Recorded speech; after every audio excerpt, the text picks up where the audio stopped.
अस्सलाम वालेकुम फ्रेंड्स, आप मेरा यूट्यूब चैनल देख रहे हैं फिजिक्स बाय मलिक। आज जो हम टॉपिक पढ़ने वाले हैं वो है product of vectors. Product of vectors इसका मतलब है कि वेक्टर को वेक्टर से मल्टीप्लाई। तो इससे पहले हमने एक और टॉपिक पढ़ा था जिसे हम कहते थे वेक्टर मल्टीप्लिकेशन विद नंबर। यानी कि यहाँ पर देखिए हमने उससे पहले जो टॉपिक पढ़ा था वो था vector multiplication with number.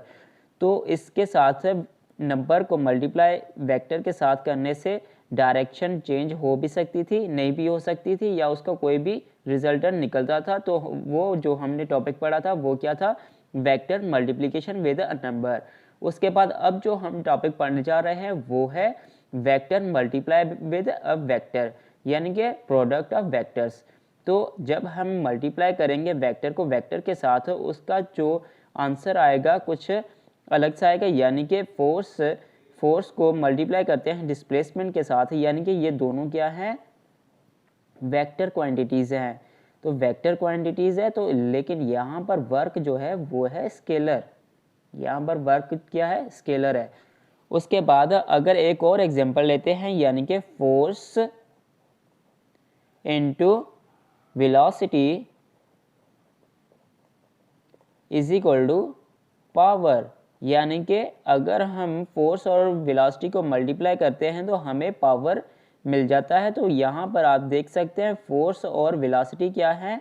Vector quantities हैं, लेकिन यहाँ पर जो इनका जो सम मतलब मल्टीप्लिकेशन प्रोडक्ट आ रहा है वो क्या है? स्केलर है। लेकिन यहाँ पर अगर हम कुछ और एग्जांपल्स लें, यानी कि मोमेंट आर्म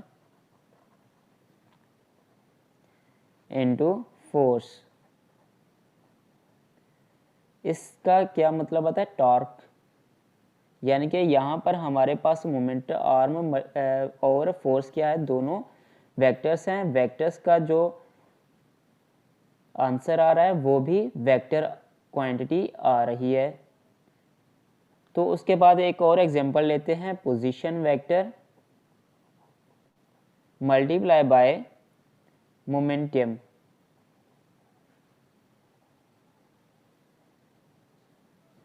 इनका जो आंसर आएगा पोजीशन वेक्टर और मोमेंटम को मल्टीप्लाई करने के बाद जो आएगा वो होता है एंगुलर मोमेंटम।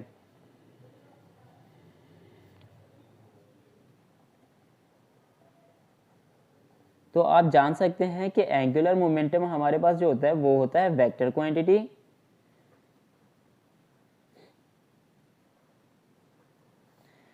तो ये भी हमारे पास वेक्टर्स होते हैं। तो आप देख सकते हैं यहाँ पर इस वाले एग्जांपल्स में जो प्रोडक्ट आ रहा है वो क्या आ रहा है? यहाँ पर देखें, यहाँ पर प्रोडक्ट क्या आ रहा है? वेक्टर आ रहा है।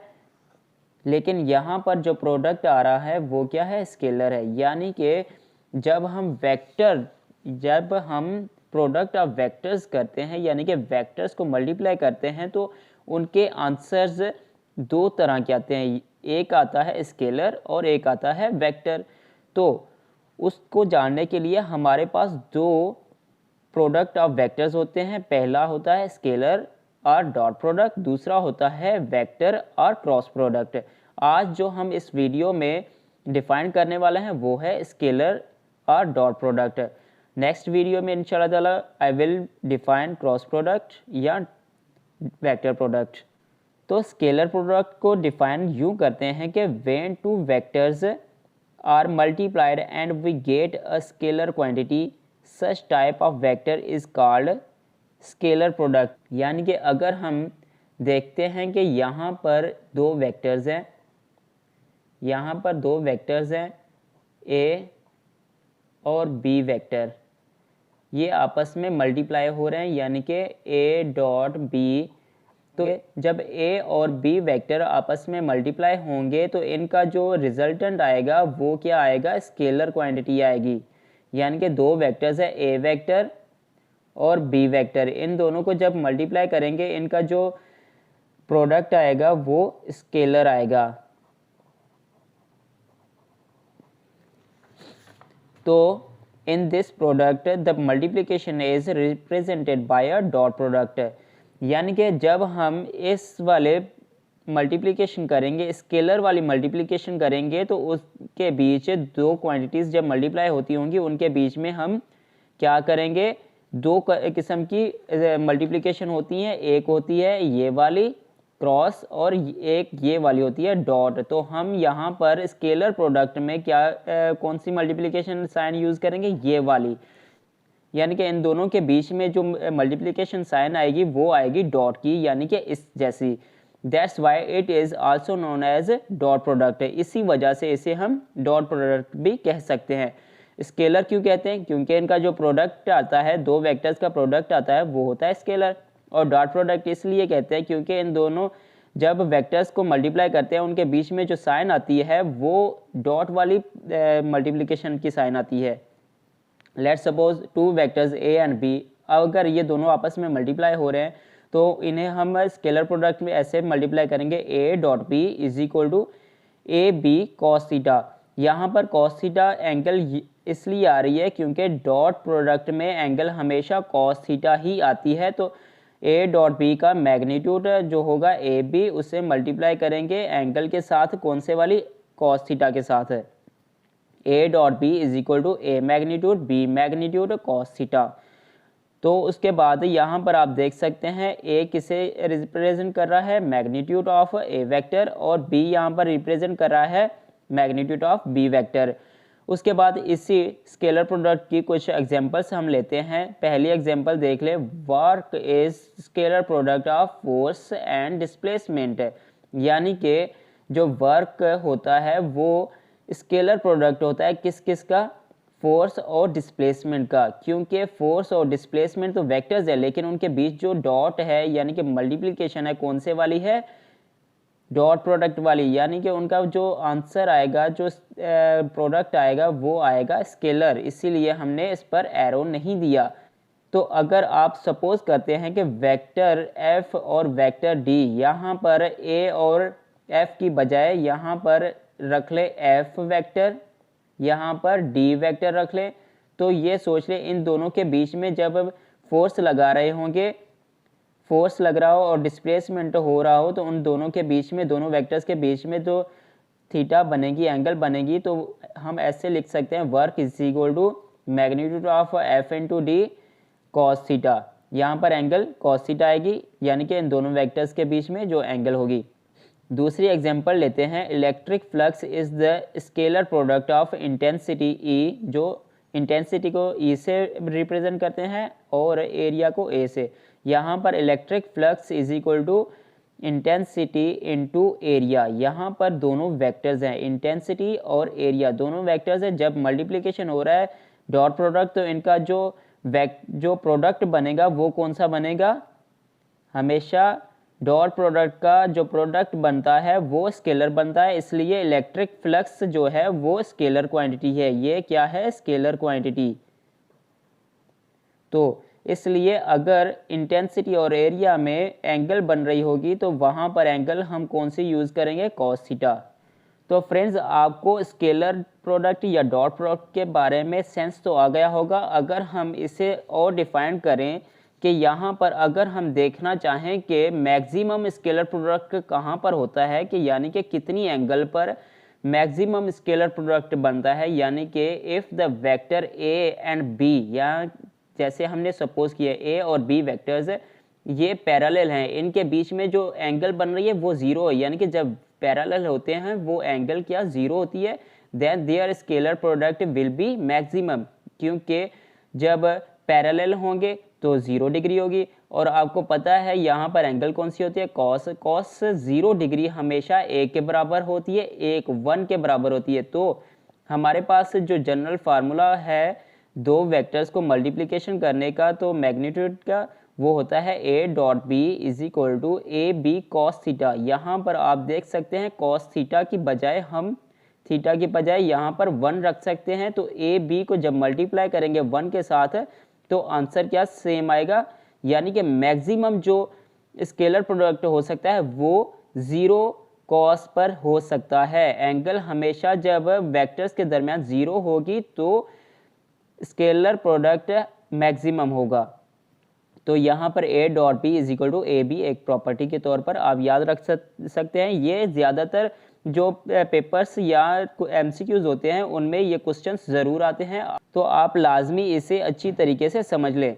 तो उसके बाद एक और प्रॉपर्टी होती है मिनिमम स्केलर प्रोडक्ट, यानी कि स्केलर प्रोडक्ट मिनिमम कौन सी एंगल पर होता है। If the vector A and B are perpendicular, perpendicular कब होते हैं, जब उनके बीच में 90 की एंगल हो। यानी कि जैसे हमारे पास रेक्टेंगुलर कोऑर्डिनेट सिस्टम होता है, एक्स वाई प्लेन होता है, तो वहाँ पर एक्स और वाई जो होते हैं एक दूसरे के क्या होते हैं, परपेंडिकुलर होते हैं। यानी कि जैसे यहाँ पर देख ले ए वेक्टर और बी वेक्टर, इन दोनों के बीच में 90 की एंगल है, मतलब एक दूसरे के परपेंडिकुलर हैं। तो यहाँ पर जब दो वेक्टर्स के बीच में 90 की एंगल बन रही हो, then their scalar product will be minimum और ज़ीरो, क्योंकि जब A dot B is equal to A B को मल्टीप्लाई करेंगे ज़ीरो के साथ, क्योंकि कॉस 90 हमेशा ज़ीरो के बराबर होता है, तो जब ज़ीरो को मल्टीप्लाई करेंगे ए बी के साथ तो हमारे पास A dot B equal to हो जाएगा ज़ीरो। मतलब ये हुआ स्केलर प्रोडक्ट 90 डिग्री पर हमेशा ज़ीरो होता है, या मिनिमम आप कह सकते हैं।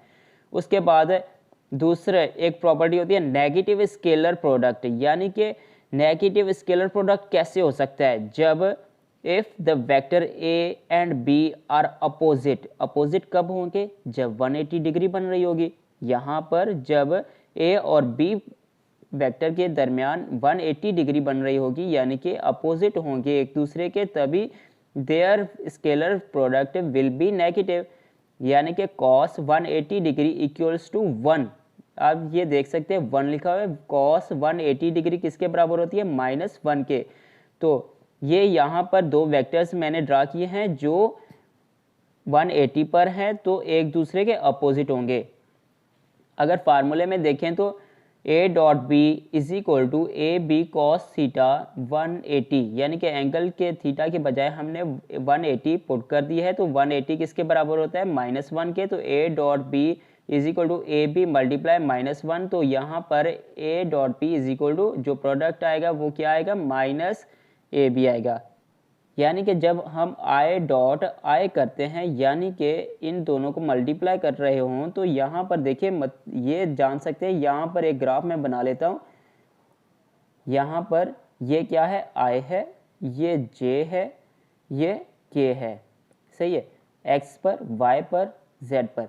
अगर आप देखें तो आई डॉट आई का मतलब है ये एक और आई है जो आई के साथ मल्टीप्लाई होगा, यानी कि इन दोनों क्या होंगे, पैरेलल होंगे। पैरेलल होने की सूरत में आपको पता है यहाँ पर हमने जो प्रॉपर्टी पढ़ी थी, यहाँ पर मैक्सिमम स्केलर वेक्टर, तो मैक्सिमम स्केलर प्रोडक्ट कैसे होगा, जब उनके बीच में एंगल जो है थीटा जो है वो 0 डिग्री हो, क्योंकि 0 कॉस 0 डिग्री इक्वल्स टू 1। तो अगर हम देखें यूनिट वेक्टर क्या होता है, 1। यूनिट वेक्टर वो होता है जिसकी मैग्नीट्यूड हमेशा 1 आए, तो आई की बजाय हम 1 रखेंगे मल्टीप्लाई बाय 1। यहाँ पर इसका आंसर क्या आएगा, 1। तो हम जब एंगल रखेंगे कॉस थीटा की बजाय हम जब 1 मल्टीप्लाई करेंगे, कॉस 0 है तो उसका जो होता है cos 0 डिग्री किसके बराबर, 1 के, तो इसे मल्टीप्लाई करेंगे, इसका आंसर क्या आएगा, 1। सो हम यहाँ पर जब सेम वेक्टर्स हो, I dot I is equal to 1, J dot J is equal to 1, K dot के इज इक्वल टू 1, जब स्केलर वेक्टर्स सेम होंगे तो हमेशा यूनिट वेक्टर ऑलवेज 1, यानी कि जब यूनिट वेक्टर्स सेम होंगे तो उनका जो प्रोडक्ट आएगा, स्केलर प्रोडक्ट आएगा, वो हमेशा 1 होगा। क्यों होगा वो मैं आपको डिफाइन कर चुका हूँ, क्योंकि उनके बीच में एंगल 0 होती है, पैरेलल होते हैं। तो उसके बाद अब हम डिफाइन करेंगे डिफरेंट यूनिट वेक्टर्स है। जैसा कि आई डॉट जे को मल्टीप्लाई कर रहे हैं तो उसका जो आंसर आ रहा है वो है 0। जैसा कि आप देख सकते हैं कि अगर हम यहाँ पर ले लेते हैं आई डॉट जे, ये जो मल्टीप्लिकेशन कर रहे हैं वो कौन सी कर रहे हैं, आई डॉट जे। तो आई डॉट जे को जब मल्टीप्लाई करते हैं, आई को जे के साथ मल्टीप्लाई कर रहे हैं, आई और जे के अंदर दरमियान जो एंगल बन रही है वो कौन सी है, 90 की। तो आपको पता है cos 90 डिग्री इक्वल्स टू 0। तो जब हम i डॉट j यानी कि इनकी अगर वैल्यू रखें तो 1 मल्टीप्लाई बाय 1 मल्टीप्लाई 0, यहाँ पर cos थीटा है ना, तो cos थीटा 90 की डिग्री के बराबर, 90 डिग्री 0 के बराबर, तो उस यहाँ पर cos थीटा की बजाय हम 0 रखेंगे। 1 मल्टीप्लाई बाय 1 मल्टीप्लाई बाय 0, जब इसे मल्टीप्लाई करेंगे 1 मल्टीप्लाई 0 तो इसका आंसर हमेशा 0 आएगा। आपको मालूम है कि जब हम कितनी ही बड़ी रकम ले लें उसे मल्टीप्लाई करें 0 से तो उसका हमेशा आंसर 0 ही आता है। तो इसी तरीके से j dot k is equal to 0, k dot i is equal to 0। आप कह सकते हैं कि scalar product of two different unit vectors always 0, वो 0 ही होता है जब यूनिट वेक्टर्स डिफरेंट हों। तो फ्रेंड्स एक और प्रॉपर्टी है कि एंगल्स बिटवीन टू वेक्टर्स, जब दो वेक्टर्स मल्टीप्लाई हो रहे हों, जैसा कि यहाँ पर देख लें एक्स वाई प्लेन है हमारे पास, उसमें दो वेक्टर्स मैंने रखे हैं, एक ब्लू कलर में बी और रेड कलर में ए वेक्टर। जब इन दोनों को मल्टीप्लाई कर रहे हों तो इन दोनों के बीच वाली एंगल, ये नहीं एक्स एक्सिस के बीच, एक्स एक्सिस के साथ एंगल नहीं, इन दोनों के बीच में जो एंगल होगी उससे जब हमसे कोई पूछ रहा हो तो वो हम कैसे बताएंगे, क्योंकि जब एक्स एक्सिस की बात आती हो तो उसे फाइंड करने के लिए कंपोनेंट्स की ज़रूरत पड़ती है, या हम ऐसे लिख सकते हैं theta is equal to 10 inverse A Y component upon A X component है। अगर एक्स एक्सिस पर किसी वेक्टर की एंगल पूछ रहा हो तो हम ये वाला फार्मूला यूज़ करेंगे, लेकिन जब दो वेक्टर्स को मल्टीप्लाई कर रहे हैं और उन दोनों के बीच में जो एंगल बन रही होगी, यहाँ पर जो इन दोनों के बीच में एंगल बन रही है, इसे जब हमसे कोई डिटरमाइन करे, पूछे, तो हम कौन सा फार्मूला यूज़ करेंगे। जैसा कि आपको पता है कि ये जनरल फार्मूला है, A dot B is equal to A magnitude B magnitude into cos theta. यहाँ पर जब हमने एंगल निकालनी है तो हम कॉस थीटा को अलग कर लेंगे, A dot B is equal upon A magnitude into B magnitude. तो हम यहाँ पर कॉस को इधर लाएंगे तो नेगेटिव में हो जाएगा, theta is equal to cos inverse A dot B upon A magnitude into B magnitude. I hope आपको टॉपिक समझ आया होगा। अगर कोई भी क्वेश्चन हो you can ask in the comment box. तो आज हमने जो टॉपिक समझा वो था स्केलर और डॉट प्रोडक्ट। तो इसके बाद जो हमारा नेक्स्ट टॉपिक होगा वो होगा वेक्टर या क्रॉस प्रोडक्ट। तो वेक्टर प्रोडक्ट के दो टाइप्स होते हैं, कौन से, स्केलर और वेक्टर प्रोडक्ट। तो आज जो डिफाइन किया आई होप आपको समझ आया होगा, क्योंकि ये बहुत ही सिंपल था। आगे इंशाल्लाह ताला नेक्स्ट जो वीडियो मैं अपलोड करूँगा वो होगी क्रॉस प्रोडक्ट पर। अगर आपने हमारा YouTube चैनल सब्सक्राइब नहीं किया, kindly subscribe, share, like, thanks.